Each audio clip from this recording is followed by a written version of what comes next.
Tonight, we dismantle the myth of the clean break. You were told to go no contact, to forget, to move on, and you did. But you are still here, watching this, because the haunting question remains. Why are they still watching you? Why, years later, when they have new supply, new titles, and a new life carefully curated for public display, does their toxic, desperate gaze keep turning back to your shadow? The answer is brutal, simple, and the ultimate key to your power. You need to understand that when a narcissist leaves you, or when you finally escape them, it is not a separation. It is a profound amputation of their psychological scaffolding. They didn't lose a partner. They lost a vital organ. The high-definition mirror that reflected their delusion of perfection. They are not obsessed with you. They are obsessed with the structural damage your absence caused to their false self. This is the sickness that never sleeps. Their current life, no matter how shiny, is built on shaky ground, fueled by a mediocre, low-octane supply. But you, the survivor, represent the platinum archive, the repository of the grandest lies, their most spectacular performance, and, crucially, the only person who truly witnessed pathetic reality hidden beneath the mask. They are consumed by the fear that the archive is still open, still detailing their fraud, and still accessible to the world. They operate under a constant low-frequency panic that they can never fully admit. Their greatest emotional hit, the dopamine rush of controlling, manipulating, and degrading a high-value target like you, will never be replicated. Every new connection is a disappointment, a downgrade, a dull substitute for the electric, destructive drama you provided. They are addicted to the intensity, and you are their most potent drug. Think of them as a failed playwright staring at the one critic who saw through their masterpiece and walked out halfway through. They can't write a new hit until they silence the old, brutal review you represent. This dark obsession is not love or regret. It is a desperate, frantic attempt to control the narrative of your shared history, because if your version of the truth stands, their entire fabricated identity collapses. This haunting is a form of psychological surveillance, a frantic need to track your healing. They are not looking for your misery. They are looking for their own vindication. If you are struggling, it proves their power was real. But if you are thriving, if you have found genuine peace, your quiet happiness becomes an unbearable, empirical refutation of everything they stand for. Your peace is their primary trauma. Tonight, we are going to expose the 5 phases of this perpetual haunting. You will see that their obsession follows a predictable, pathological blueprint, proving that their actions are never about affection, but always about architecture, the maintenance of the fragile, pathetic palace of their ego. This is the ultimate weapon, prediction. Do not mistake their sporadic attempts to contact you, the cryptic emails, the accidental run-ins, the passive-aggressive posts, as a sign of lingering affection. It is a psychological inventory check. They're just dipping the line back in the water to see if you still bite, if the emotional hook is still set, terrified that your line is now cut and you are sailing freely into the distance. The dark energy they project is a sign of their internal chaos. They are battling the one enemy they can never defeat, objective reality. You are living proof that a person can recover, that life exists outside their toxic shadow, and that they, the supposedly all-powerful, are fundamentally replaceable. They cannot process this truth, so they must obsessively try to disprove it by keeping you emotionally tethered. By the end of this broadcast, you will see their obsession not as a compliment or a threat, but as a pathetic confession of their terminal emotional dependence. You were never the prize, you were the fuel tank. And now that the fuel is gone, all that remains is a desperate, echoing sound of a hollow machine running on empty. This is where your power begins. The core psychological engine driving their obsession is the unfinished transaction. In their mind, the relationship, the emotional warfare, the dramatic conflict, the ultimate devaluation was never resolved to their satisfaction. They didn't get the final, complete emotional surrender they craved, and this cognitive dissonance drives them to loop endlessly back to the scene of their incomplete conquest. They are addicts who cannot score their drug of choice. Their brain is hardwired for narcissistic supply. The attention, the fear, the drama, and you, the high-quality target, provided the purest form. They can find substitutes, but the inferior quality only reinforces the terrifying truth.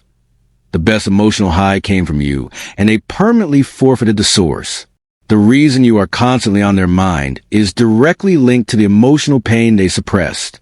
Every ounce of shame, every admission of inadequacy they should have faced, was projected onto you.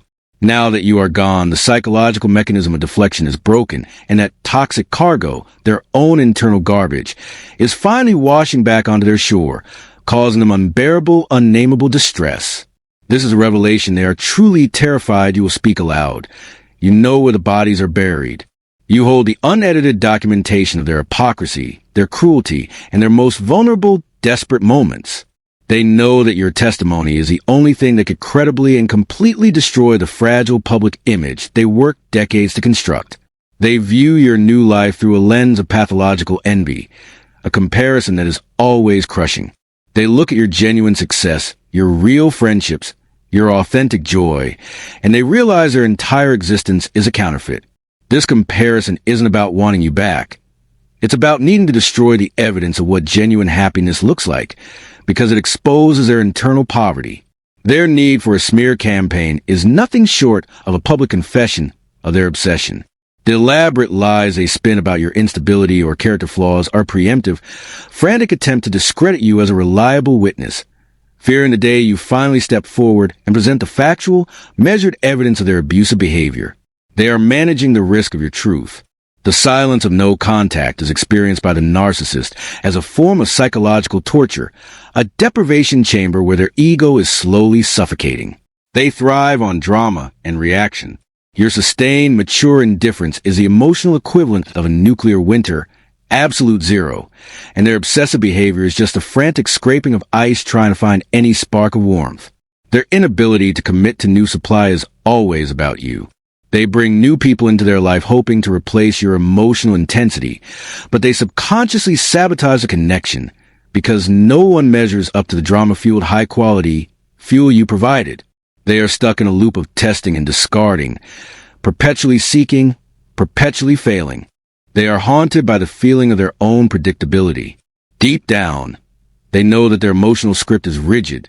Their reactions are programmed, and their next relationship will follow the exact same disastrous trajectory as the last. They are terrified that you, the one who escaped, can watch their life from a distance and predict their every miserable move. This obsession is the narcissist's self-inflicted prison. They are the warden and the inmate, trapped in a cold, lonely cell built from their own pathological refusal to admit fault or change.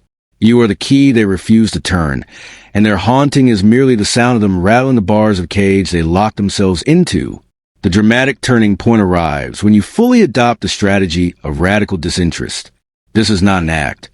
It is a profound internal shift that they sense immediately. They expect rage, fear, or sadness. They expect you to fight. But when you respond with nothing but a calm, factual recognition of their existence, their entire power structure collapses into dust. This indifference is the white noise that cancels out their dramatic performance. Every time they try to generate chaos, a cryptic text, a public slight, a fabricated crisis, they are measuring your reaction. When the meter reads 0, when the screen shows static, they realize the psychic connection, the invisible umbilical cord they fed from, has been severed forever. Their Hoover attempt, the desperate, pathetic crawl back, is always a test. It is not about reconciliation. It is about reestablishing control, confirming their power is intact. When you recognize a Hoover as merely a psychological reflex, a predictable maneuver from an emotionally bankrupt entity, you reclaim the intellectual and moral high ground permanently. The true psychological plot twist is this. By abandoning the fight, you force them to fight themselves. Your silence forces them to confront the profound truth they spent a lifetime avoiding, that they're the problem, they're the empty center, and their grandiosity is a lie. This self-confrontation is the ultimate, paralyzing terror for a narcissist. When they see you professionally successful or emotionally stable, they experience a specific, corrosive type of narcissistic injury. It's not just envy. It's the realization that they were wrong about you. They invested massive psychological energy in breaking you, in proving your worthlessness, and your success screams their failure to the world. They are terrified when they realize the new people in your life, the supportive friends, the empathetic partner, know the truth, not because you expose them, but because your stable relationships act as a powerful, unspoken contrast. Your new circle is built on trust. Their circle is built on deceit. The difference is visually, painfully obvious. The moment of true inversion is when you stop reacting to their moves and start predicting them. You become the analytical observer, the scientist studying the predictable behavior of a caged, pathological animal. When you can announce their next Hoover attempt before it happens, you have moved beyond victimhood into mastery. They attempt to replace the intense, complex emotional connection they lost with superficial, high-volume substitution. More money, more partners, more public displays. But they are terrified you realize they are confusing quantity with quality, and that their relentless pursuit of external validation only deepens the internal void. The ultimate psychological rejection is not hatred.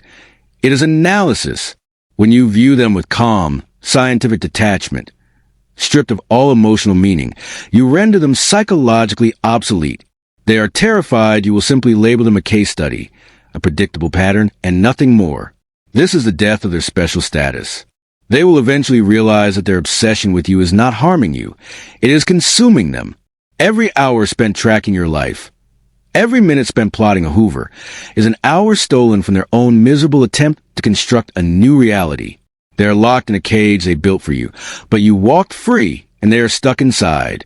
Now we track the gravity of their consequences. As the years pass, the long-term reality of a life built on deceit begins to manifest, and it is a brutal spectacle. The narcissist's ultimate fear is seeing their life descend into a predictable, deserved pattern of isolation and bitterness. The twilight isolation is the crushing reality they can never escape. The adult children have gone no contact. The high-value friends have walked away, and the network of connections they relied on has dissolved. They are surrounded by an ecosystem of broken bonds, a silent testimony to their toxic past. Their physical health often becomes a reflection of their psychological state. The lifetime of repressed rage, the constant, draining performance, the perpetual fight against reality, it all manifests as chronic physical ailments, paranoia, and uncontrolled rage flares. They are terrified you will see their body finally betraying the lies their mind told. They are terrified of the failure of replacement. They know, deep in their gut, that the new supply is merely a temporary patch, not a genuine connection. The new partner will eventually feel the same dissonance, see the same cracks, and experience the same soul-crushing devaluation you endured. The pattern is immutable, and they are the only ones who can't stop the rerun. The greatest fear is the realization that their legacy is toxic. They can amass wealth and status, but their true inheritance of their family is trauma, emotional damage, and a pattern of dysfunction. They are terrified you will be the one who finally breaks the cycle, and your healing becomes a beacon of what they were genetically and psychologically unable to provide. They will try to manufacture a victim narrative for their later years, casting themselves as a saint wronged by everyone they ever loved. But the terror lies in the fact that their audiences are shrinking, their credibility is spent, and the few remaining loyalists are either flying monkeys or people too shallow to question the obvious fraud. The slow, relentless decay of their charm is a consequence they dread the most. The charismatic pull that once attracted high-value targets is replaced by a bitter, entitled complaining. They fear they become the caricature of an old, toxic relative, a nuisance to be tolerated, not the commanding presence they demand to be. They will revisit old archives, old photos, old messages, not out of sentimentality, but to relive the glory days of control. They are desperately trying to recapture the feeling of invincibility they had when they dominated you, realizing those peak emotional experiences are now locked in the past, forever unreachable. The most brutal truth is the realization that they chose this path. They had opportunity for genuine connection, for empathy, for growth, but they rejected them all in favor of the instant, shallow gratification of power. They are terrified that you, the survivor, are the only one who truly understand the gravity of the choice they made. They will die, not with a sense of purpose or fulfillment, but with a crushing, bitter awareness of the vast emotional distance between who they pretended to be and the desolate entity they actually are. They are terrified you, the survivor, are watching the slow motion self-inflicted execution, and seeing predictable consequences of a life without a soul. We arrive now at the final, unchallengeable truth, the ultimate inversion of power. Their obsession with you is the last, dying attempt of a broken predator to reclaim the narrative. But you hold the pen now, and the story ends with your freedom, not their dominance. Truth 10. Your success is their eternal unpayable debt. They are terrified that your success is not circumstantial. It is a direct result of their removal from your life. Every promotion you get, every moment of peace you enjoy, is a tangible sign that they were the weight, they were the toxicity, and they were the impediment to your genuine flourishing. They are haunted by the fact that you have found quiet confidence. You don't need to brag, you don't need to perform, and you don't need external validation. Your worth is self-generated. This inner stillness, this solid, self-contained identity, is the one thing a narcissist can never achieve, and they find it utterly terrifying. Your ability to feel genuine pity for them, not anger, is the ultimate psychological defeat. When you look back and see them not as a monster, but as a stunted, pathetic child who never matured past the age of 8, you remove all emotional power from their memory. Your pity is the opposite of fear they craved. The dark obsession that haunts them forever is a simple, undeniable image of your clean, unburdened life. They see you sleeping soundly, loving deeply, and laughing genuinely, and they realize the terrible price they paid for their ego. They exchange their soul for a mask. You are the one who solved the labyrinth. You walked away not just with your life, but with a master's degree in human nature and psychological resilience. They are terrified you will use that wisdom to protect everyone they seek to harm, turning their greatest weapon, your trauma, into your greatest offense. They will spend their final years consumed by the obsession of what they destroyed, realizing too late that the only thing they truly decimated was their own future. They are terrified you know the last thing they will hear, in the echoing silence of their isolation, is the sound of their own failures. Your healing is not a silent act. It is a powerful declaration of war against their pathology.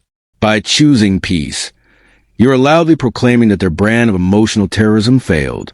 Your joy is a public service announcement that the toxic spell is broken. Final truth. They are obsessed because you're the only one who saw the real them, and you still escaped. They are consumed by the fear that their life's work, the creation of the flawless false self, was witnessed by you, the target, and found lacking. Your existence is the proof of their fraud. Walk forward, survivor. Your peace is the sound of the prison door slamming shut on them, not on you. The obsession is theirs to carry, not yours. You are free, healed, and your vibrant life is the ultimate, endless consequence they must silently endure. The haunting ends when you realize the ghost is trapped, and you hold the key to the cemetery.